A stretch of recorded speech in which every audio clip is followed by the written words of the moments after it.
Ciao, io sono Dario, lo chef di Salcheto, e oggi volevo presentarvi la nostra ricetta, la vignarola, un piatto diciamo di recupero vecchio stile in cui si utilizza l'oca di nostra produzione. L'oca viene tagliata e arrostita nel forno per circa un'ora a 220 gradi, dopodiché messa a bollire e spolpata per ottenere una polpa che poi condiremo. Per la bollitura utilizzeremo sedano, carota e cipolla e un poco di pepe. Questa per la prima fase. Per impiattare la vignarola utilizzeremo del pane di nostra produzione che poi tosteremo sulla padella d'acciaio e monteremo il piatto con un'insalata foraging che viene raccolta dalla mia collega Silvia nei dintorni dell'azienda, il nostro olio e dei fiori di stagione. La seconda parte prenderemo la nostra oca che alleviamo noi qui sotto e toglieremo il petto che utilizziamo per una seconda preparazione e porteremo l'oca nel forno. Per togliere il petto basta incidere questa parte.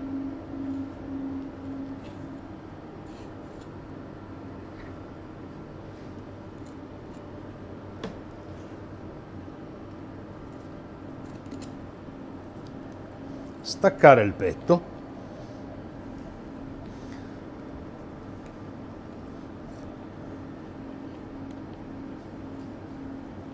Ecco fatto, ci siamo.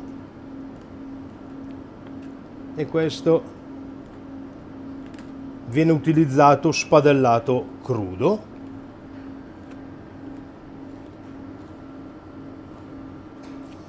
Eccoci qua.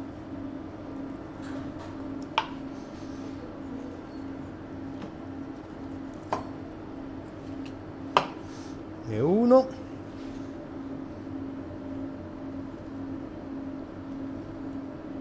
E questa è la seconda parte.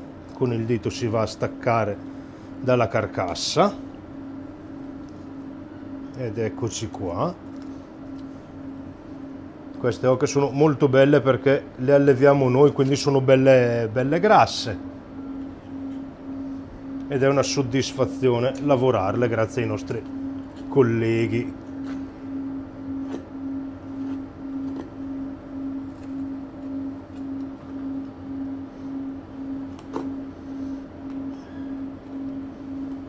Ok.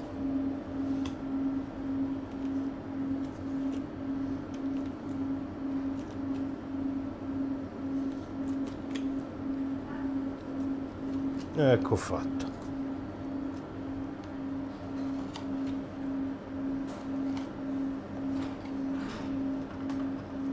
Ok. Now dividiamo l'oca in modo che si tosti per bene e occupi meno spazio quando viene portata nella pentola a bollire. Vedete, l'operazione è molto veloce. Adesso qua è brutto. Ok.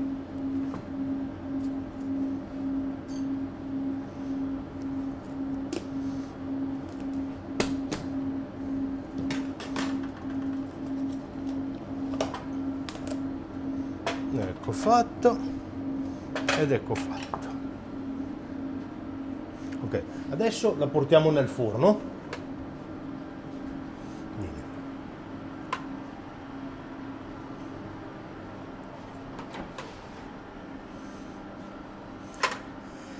E dovrà stare nel forno a 200 gradi per 40 minuti.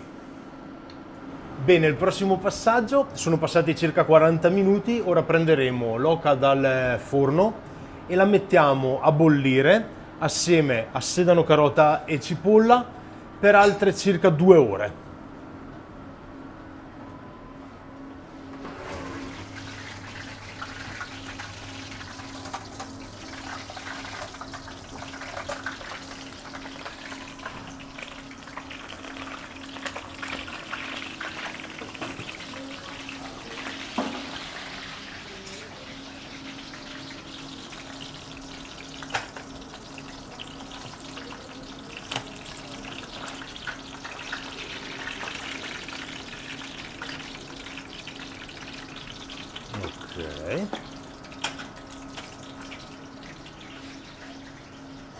Mettiamo 2 carote, una cipolla intera e qualche gambo di sedano, comprese le foglie che danno profumo.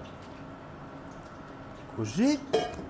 Basta mettere un pizzico di sale, ma veramente poco. Ok, e lasciamo così per circa 2 ore.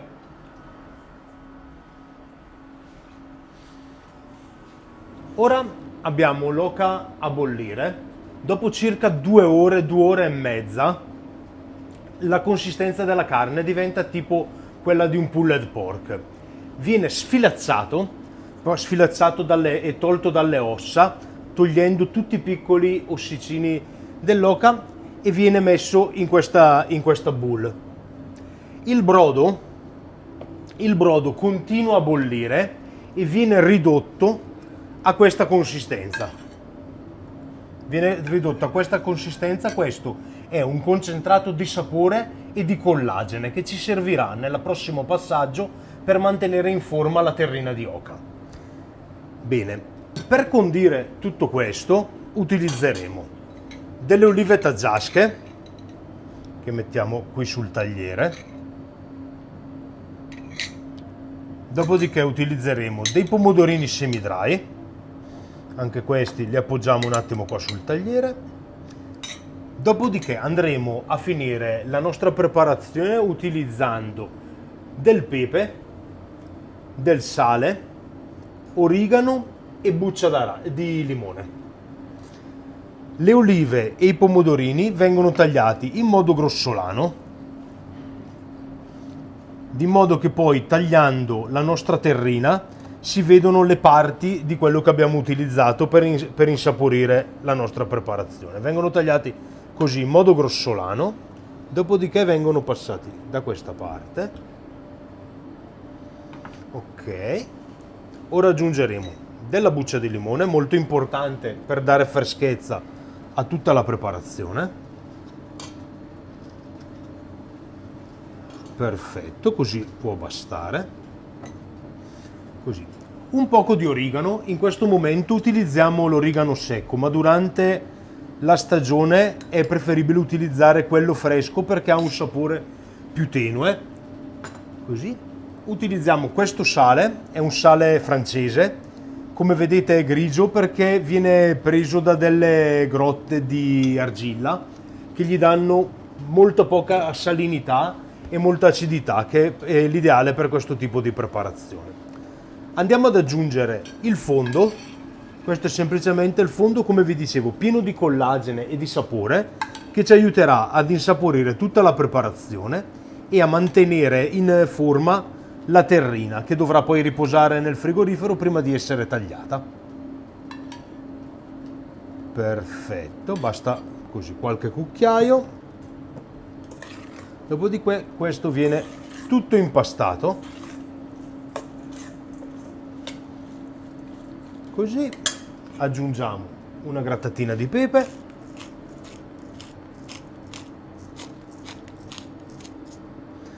Perfetto. E in questo momento questa è finita così. Tutto il nostro composto viene messo a riposare in uno stampo da plum cake, quindi in una terrina, e deve rimanere almeno una giornata in frigorifero in modo che il collagene compatti tutta la preparazione. Dopodiché adesso andremo a toglierlo dallo stampo. Basta incidere leggermente qua i bordi.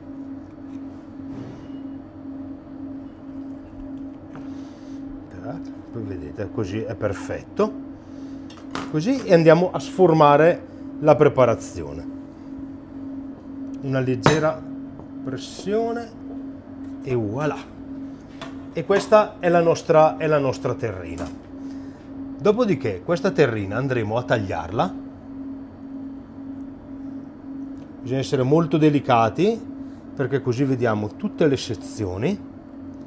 Ed ecco qua la nostra preparazione, dove si vedono i pomodorini, il limone, questi sono fegatini di oca, e quindi questa è la preparazione pronta per essere impiattata. Ora mettiamo a tostare il pane. Così ci vorrà qualche minuto in modo che gli diamo una consistenza tiepida e croccante. Per una cosa ottimale mettiamo poco di olio e attendiamo qualche minuto.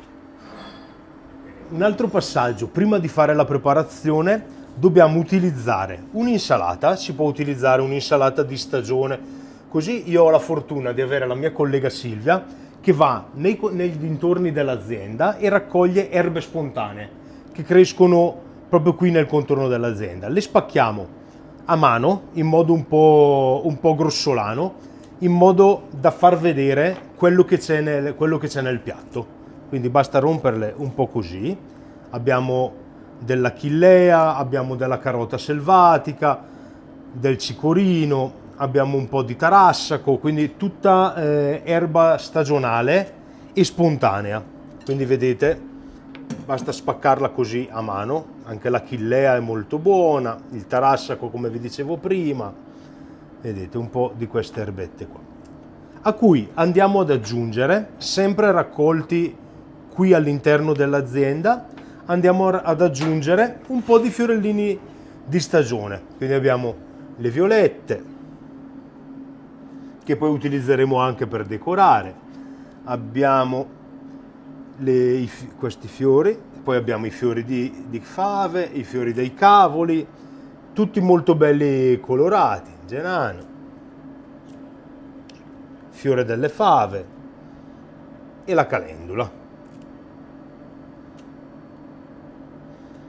Anche in questo caso basta un pizzico leggerissimo di sale e un goccino del nostro olio.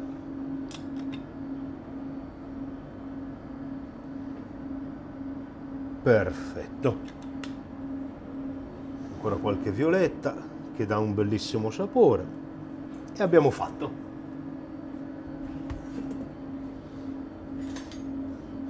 Perfetto, una leggera mescolata.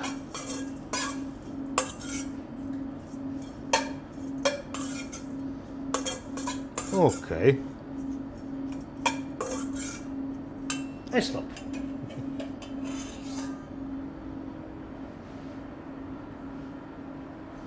Ok, a minute is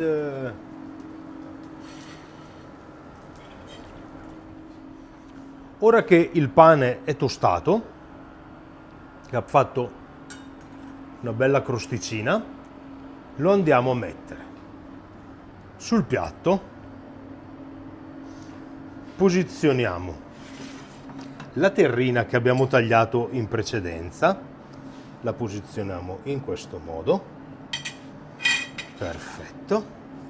Poi in questo punto mettiamo un po' della nostra insalata di stagione, in questo modo, in modo che si veda tutto quello che abbiamo raccolto. In questo modo. Aggiungiamo qualche petalo a colorare, qualche violetta, qualche fiorellino in questo modo, diamo dei fiori così, perfetto, e poi concludiamo tutto il piatto con il fondo che serve a dare morbidezza e sapore a tutta la preparazione. In questo modo basta annappare leggermente la nostra fettina di carne e in questo modo il piatto è pronto.